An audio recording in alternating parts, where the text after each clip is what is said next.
Number 10, 1988 Pontiac Le Mans. Let's start our list with a bang with a car many of you either never heard of or have long forgotten. These things replaced Pontiac's version of the Chevrolet Chevette for model year 1988, something they called the 1000. And while they were, in fairness, vastly superior transportation conveyances to the 1000, did they have to call it Le Mans? The Le Mans nameplate dated back to 1961, originally as a trim level on Pontiac's funky but sort of cool, although still weird, Tempest, before becoming its own model in 1963. Things got really interesting in 1964 when Pontiac came out with their version of GM's new intermediate line, and through 1981, a Pontiac Le Mans was, for the most part, a cool car. There was no Pontiac Le Mans from 1982 through 1987. That changed, though, in 1988 when they came out with these things. Goodbye. These are what I refer to as a captive import. They were built by Daewoo in South Korea, and GM bought them, slapped some Pontiac badging on them, including calling it Le Mans, charged more for them than they did for a Sunbird, which they sold alongside them, and the rest is history. Seriously, I can't think of a worse model nameplate debasement than these things. Well, give me some time and I'm sure I'll come up with something. Pontiac sold this version of what they call the Le Mans through 1993. Number 9. 1960 Valiant by Chrysler. Neighbors across the street from where I grew up back on Long Island had one of these, and I was perturbed by it when I was a wee little nipper. Then again, I was a very young child at the time, and I had no idea what Chrysler was attempting to do with these things, that being making a small car with the styling of a larger one. The Valiant was initially a separate model from Plymouth and Chrysler and Dodge and Plymouth, although it was sold alongside all of them, save for Dodge's that had their own dealer network. It became known as the Plymouth Valiant starting in 1961. Taking advantage of the burgeoning small car market at the time, the Valiant and its all but identical Dodge version called the Lancer were spacious small cars, and their handling was applauded by the automotive press at the time. As far as the styling goes, I'm sure it was a case of you really had to be there to appreciate what it was they were attempting to do, let alone like it.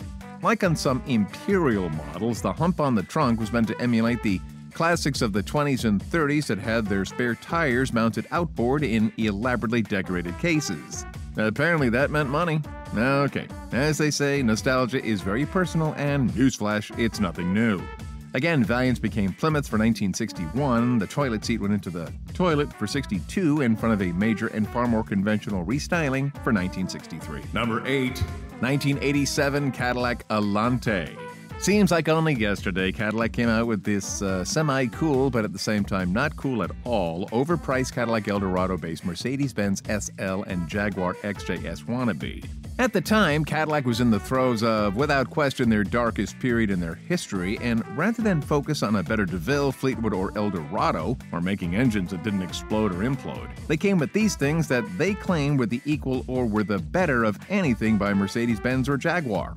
Although the only thing that the Alante had in common with anything from Europe was that its body was designed and built by Italian designer Pininfarina. It was shipped over here to be mated with a shortened wheelbase Cadillac Eldorado chassis. That and the fact that Cadillac charged as much for one as Mercedes did for an SL or Jaguar did for an XJS. Shut up and take my money, right? Cadillac built these through 1993, stuffing it with their brand new, powerful but unreliable Northstar V8 for 1993. If you're wondering, Alante was a computer-generated name. Number 7, 1982 Dodge Charger. I know whoever's in charge of naming car models at automobile manufacturers just want to help move the merchandise, but sometimes, though, I wish they would consult with us car wonks first. Hey, we're thinking about calling these K-car-derived sporty little cars Charger. What do you think? Oh, please don't do that. In fairness, these were by far and away the best overall performing car to be called Charger up until that time. Now, while they didn't accelerate as fast as the Chargers Bo and Luke drove, they could handle in ways that could make Cooter happy. Aesthetically, if we judge anything Charger by the nameplate's 1968 to 1970 high watermark, any Dodge Charger had some big brake shoes to fill, and these little guys came up way short. Dodge pushed these out through model year 1987. Number 6. 1964 Plymouth Barracuda. Of all the cars on this list of infamy, none has a cooler name than these cars. Plymouth Barracuda. Not too shabby. Problem was, as cool as the name was, the poor car's nameplate was affixed to had little to no chance of living up to the moniker. Using the same formula that Ford used with their Mustang, that Ford debuted 17 days after the Barracuda was introduced on April 1st, 1964. Can't make this stuff up, kids. That being dressing up an economy model in a sporty tracksuit, the issue was with the execution.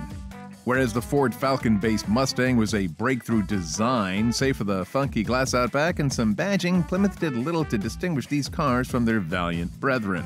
Plymouth had challenges in marketing these cars as well, given that they extolled their practicality as much as their pretension of performance. And again, Ford executives did some hand-wringing as well before they launched the Mustang. Honestly, they had no idea how popular it would be.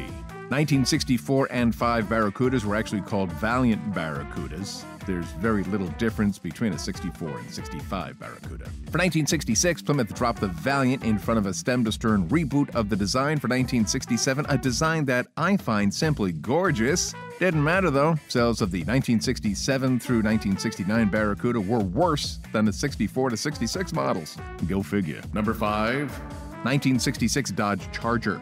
Presumably named for the term used to describe cavalry horses, in 1966 and 7, the Chrysler Corporation's very late answer to the 4-passenger Ford Thunderbird was a dressed-up Dodge Coronet they called the Dodge Charger. While the only tangible difference between the Charger and the Coronet was the Charger had a nicer interior, had headlight covers, and a very, very, very, very big fastback design, in theory at least, you'd think that would have sufficed, save for the fact that the Charger's fastback design simply did not work.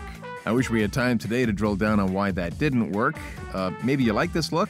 Many didn't, yours truly included. My 2 cents, what may have worked on paper simply doesn't in the sheet metal. Don't just take my word for it. Dodge sold only around 35,000 of these for 1966, all but half for 1967.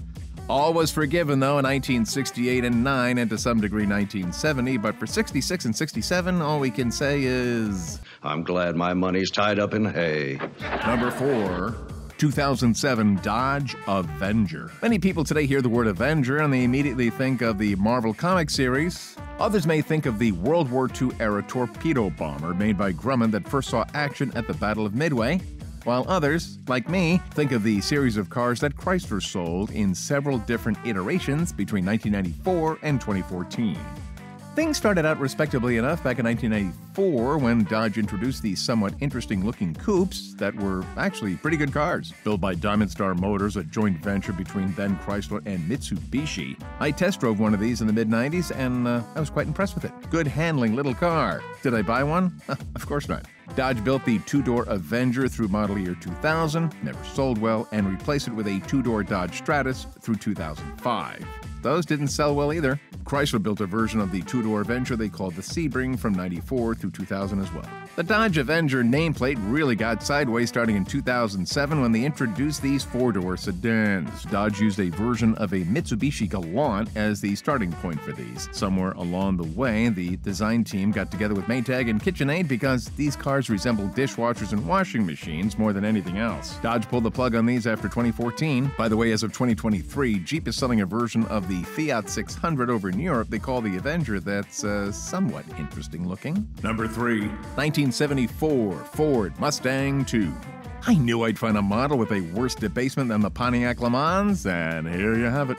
The Ford Mustang II, a car so uncool that even the biggest Mustang fans out there distance themselves from them. Even after all these years, they have a hard time getting their hoofs around them. You know, there's no beating around the bush with these things. They are what they are. A gussied-up Ford Pinto, albeit one without the exploding gas tanks, apparently.